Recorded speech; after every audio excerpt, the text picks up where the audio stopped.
নমস্কার বন্ধুরা, তোমরা সবাই কেমন আছো? আশা করি আমার সব বন্ধুরা ভালো আছে।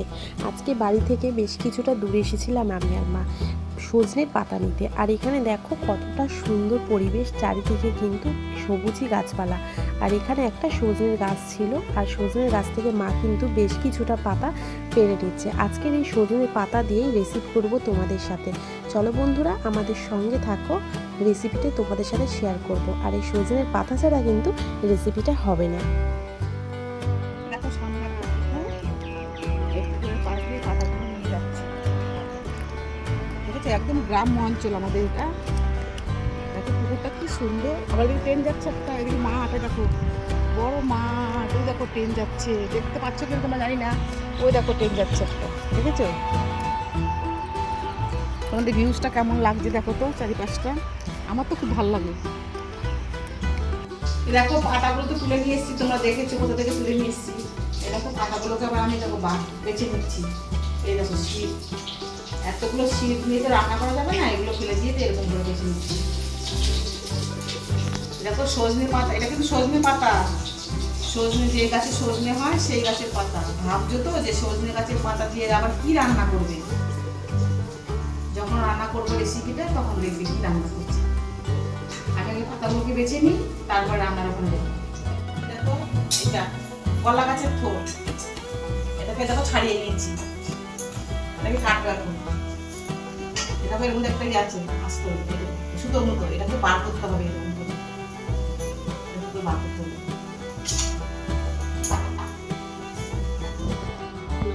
একটু মোটা মোটা করে কাটবো।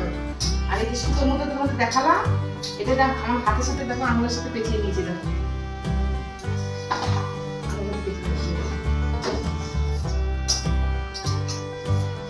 কে কিভাবে কে কে কলা গাছের থোড় খায় আমরা জানি না, কিন্তু আমরা খাই, খুব খেতে ভালো লাগে। তোমরা যদি খাও তাহলে আমাদের জানিও কমেন্ট করে কেমন করে রান্না করে খাও, তাহলে আমি তো বলে মতো রান্না করবো। আমার এই কটা কেটেছি, এবার এটা তো গোল গোল করে কেটেছি। এবার এটাকে এমন করে রাখবো, বুঝেছো? কেটেছি, এটার মধ্যে আগে জল দিয়ে নি, নাহলে আর এগুলো কাটতে কাটতে এটা কালো হয়ে যাবে। এটাকে জল দিলাম, আর এক চিমটে হলুদ দিচ্ছি, আর একটুখানি নুন দিচ্ছি, দিয়ে এটাকে মিশিয়ে নিলাম। দেখো তাহলে আর এটা কালো হবে না। এটা এগুলো কেটে নিই, এটা পাতাটাও ছাড়ানো হয়ে গেছে, তারপর রান্নাতে আসছি। এই দেখো এই যে এটা জল নুন হলুদ দিয়ে রেখেছিলাম, এটা কেমন হয়েছে, কালো হয়নি কিন্তু। এটাকে এখন আমি প্রেসার কুকারে দেবো। দেখো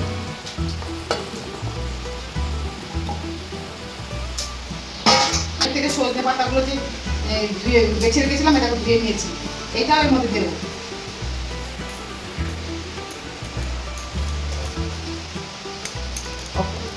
এই দেখো দিয়েছি, এক গ্লাস জল দেবো। আর এক কাপের একটু কম মুগ ডাল নিয়েছি। মুগ ডালটাকে এখন ধুয়ে নেব। এবার মুগ ডালটাকে ধুয়ে নিয়েছি, দিয়ে এর মধ্যে দিয়ে দেবো। সব কটা উপকরণ দিয়ে প্রেসার কুকারে এখন এটা সিটি দেবো। এই দেখো জলটা, দেখো এই দেখো জলটা, দেখেছো? আর জল দেবো না, তাই জলটা বেশি হয়ে যাবে মনে হচ্ছে। একটু নুন দিই অল্প,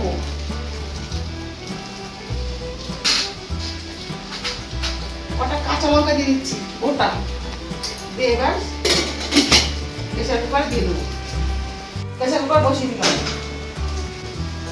3টে সিটি দেবো। 3টে সিটি দিয়ে সিটিটা বসবে, তারপরে সিটি খুলে তারপরে রান্না করবো। এটাকে খুলে দেখবো এরকম হয়েছে। ততক্ষণ আমার কড়াইটা গরম হয়ে গেছে, কড়াইয়ে তেল দেবো। এবার ফোড়ন হিসাবে শুকনো লঙ্কা দেবো, জিরের গুঁড়ো, জিরের গুঁড়ো, 5 ফোড়ন, বাদাম, হলুদ, নুন, কাঁচা লঙ্কা, তেজপাতা। এই দেখো শুকনো লঙ্কাগুলো ভাজা হয়ে গেছে, একটু তুলে নিয়ে একটু বাদাম কটা ভাজবো। এটা বাদাম দিয়ে দিলাম।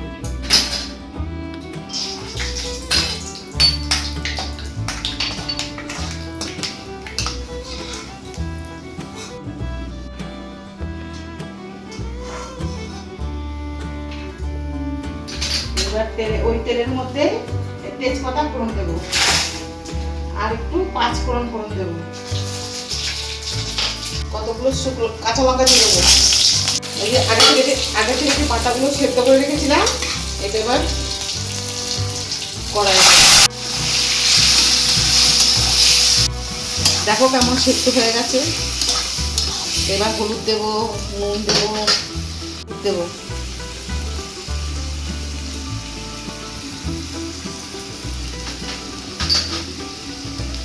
একটু জিরের গুঁড়ো দেবো,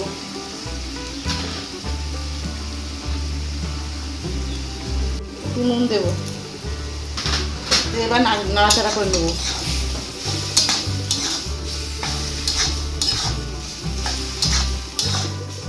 গ্রামের বাড়ি, আমরা তো গ্রাম থেকে গাছ থেকে তুলে নিয়ে এসেছি পাতা, তোমরা দেখলেই।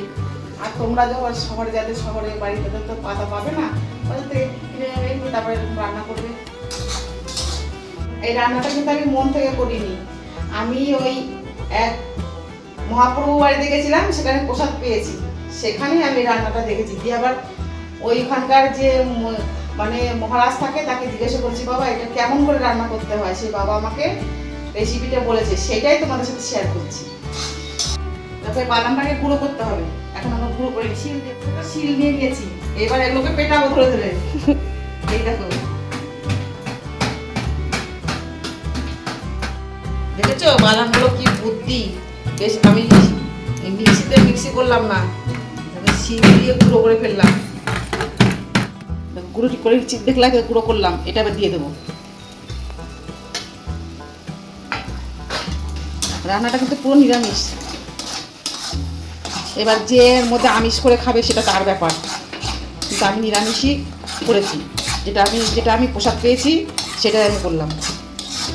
আরও শুকাবে। এরকম আমার রান্নাটা রেডি হয়ে যাচ্ছে, আর আমার রান্নাটা তোমরা দেখবে, তোমরা দেখো আমরা জানি, কিন্তু একটু কমেন্ট করলে আমার ভালো লাগবে। কেমন হচ্ছে একটু কমেন্ট করলে আমার মনটা খুব আনন্দ হবে। তোমরা আমি কেমন করে রান্না করছি, কেমন হচ্ছে রান্নাটা, কমেন্ট না করলে বুঝতে পারবো। আর যেমন পাশে আছে সেরকম পাশে থাকবে, একটু লাইক করবে। দেখো একটু চিনি দেবো, চিনি দিলে পরে ফ্লেভারটা ভালো হয়।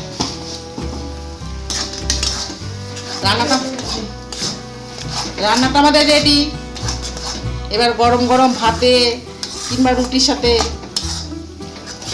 খেয়ে নিলেই হলো। আমি তো ঝাল কম দিয়েছি, জানো তো আমার একটা ভাই আছে, ভাইয়ের জন্য তোমরা চাইলে একটু ঝাল বেশি দিয়ে নেবে, একটু ঝাল হলে খাবারটা বেশি ভালো লাগে, আমি একটু কমই দিয়েছি। এরকম আমাদের রান্নাটা রেডি, এবার নামিয়ে নেবো। এই দেখো আমার রান্নাটা রেডি হয়ে গেছে, দেখে কেমন লাগছে বলো তো? মনে হচ্ছে একটা কচুর শাক রান্না করেছি, কিন্তু এটা কচুর শাক না, আমি তো রান্না করেছি যা তোমরা রান্নাটা দেখলেই বুঝতে পারবে আমি কী দিয়ে কী রান্না করেছি। আর রান্নাটা পুরো নিরামিষ করেই তোমরা খাবে, আমি পুরো নিরামিষ করেছি। তাহলে এখানে এই রান্নাটা আজকে এখানেই শেষ, ততক্ষণের জন্য টাটা। যেমন পাশে আছে সেরকম পাশে থাকবে।